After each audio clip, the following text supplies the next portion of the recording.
Son María de Ferro de Antón Patiño Regueira. Dos seus compañeiros era o sangue que enchía a cidade. Mariñas, casteleiros, touros, cantores, trillos, muñones limpaban a súa patria. Soy la changa, de Juan Monticello. En 1960, la rifa es la comunión de los hombres de la tierra. Durante un par de horas, el fumador olvidaron el odio al prójimo, los salarios de 36 pesetas, el hambre de los hijos. Lentamente, su rostro se suaviza, compadrea, y sonríe con maravillosa fraternidad. I am 1984 by George Orwell. When we are omnipotent, there will be no more need of science. There will be no distinction between beauty and ugliness. There will be no curiosity, no enjoyment of the process of life.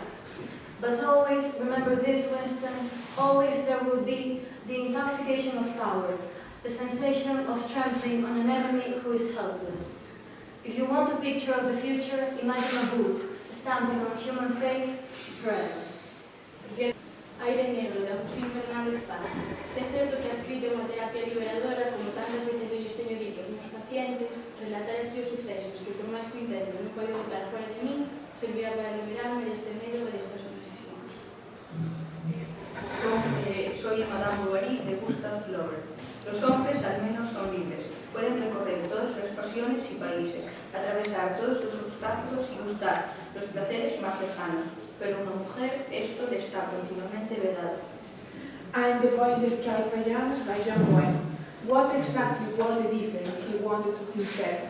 And who decided which people wore striped pajamas and which people wore the uniforms? Sometimes the two groups mixed.